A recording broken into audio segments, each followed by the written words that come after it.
So there's a lot of clamor.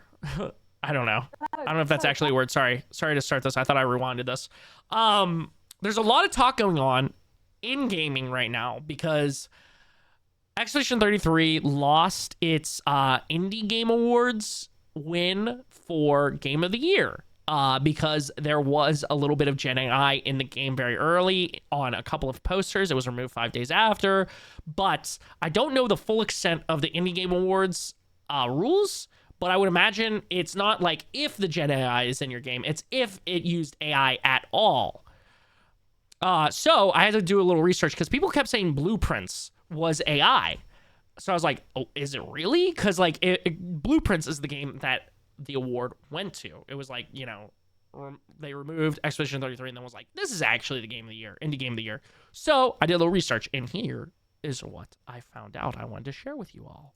Obscure was stripped of its Indie Game of the Year award. Despite agreeing that no Gen AI was used, unfortunately, that's not the case. Did its replacement, Blueprints, also use AI? Because that's what it feels like everyone on the internet is saying. Well, apparently it was news to Blueprints' devs as well, because they took to X to address the rumour, and have said that there was absolutely no AI used in the 8-year development cycle. So that's that, except no, it's not. It's going to become increasingly difficult to determine whether or not games are using AI in their production, and we'd love to know what you guys think. Should indie games in principle be steering well clear of AI? Or do you think it's an unavoidable aid and you'll fall behind if you don't start using it? Or do your feelings differ between it being generative AI and other forms of AI? Yeah, my opinion definitely differs when it comes to like generative AI and stuff like that. Because if it's like a tool that is actually helpful, I've used this example a lot. There's a new AI tool that helps you in the motion cap work for a game that will keep the same jobs. It will just make it so much easier for them to be able to mocap art, or like the actual performance, right? That kind of AI, I think, is really, really, really helpful for indie studios. Generative AI, and to be fair to Claire Obscure, I said this earlier, we've had a whole discussion about this. But to be fair to Claire Obscure, it was probably around 2022 when AI was coming out.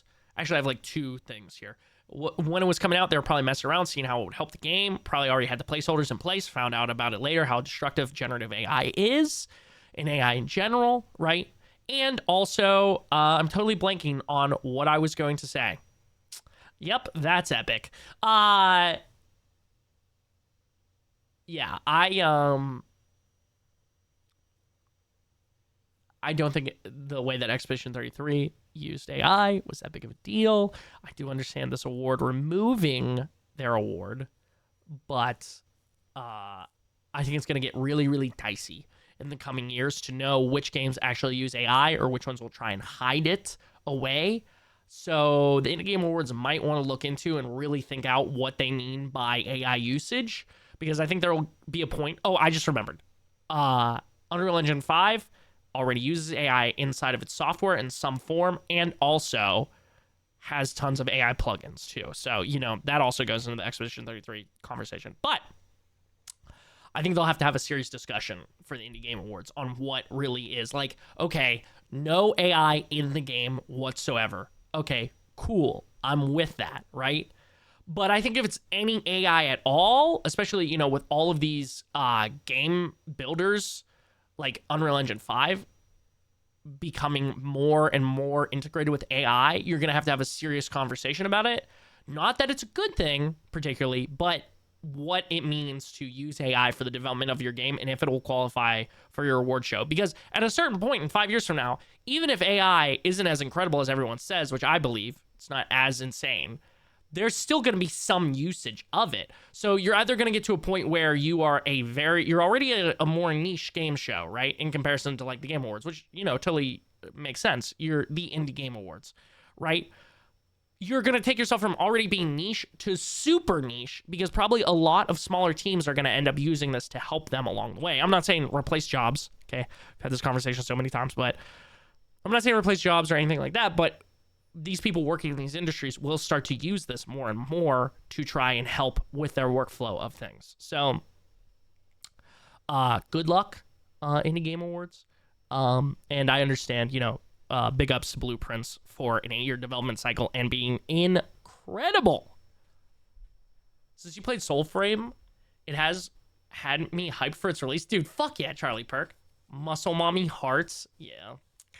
Yeah, that's, I think, the overall thoughts from the community. I thought they meant the actual Game Awards stripped their award. No, dude. People keep saying that. They keep saying, like, oh, Expedition 33 lost its Indie Game of the Year award. No, guys. No, please. Please Google and read the articles, not just the headlines or something you saw on Twitter. They did not lose their Indie Game of the Year award. Sorry, Josh, I'm not making fun of you. I'm just saying to all these people on Twitter that are, like, tweaking out about this and having serious conversations about this. The Indie Game Awards removed Expedition 33 as their Game of the Year winner. The Game Awards did not remove Expedition 33 as their Indie Game of the Year award. Make sense? All clicking here? Two totally different shows. Okay. Back for a short time. Y'all keeping me company on my train ride. Oh, hell yeah. Yeah, no, Josh, I don't. Yeah, it's a totally different thing. But I get it. I was like at first concerned and then I like looked into it. See, I look at it this way. At my job, we are getting a floor cleaner robot. Sure, we are getting rid of the cleaner's job and their company would probably crumble because our company pays them like $500K yearly to clean for us. And they are now losing that. However, it opens more jobs. Like for us, who now, instead of just dealing with people's bullshit, we have to deal with robots' bullshit. So robots are good.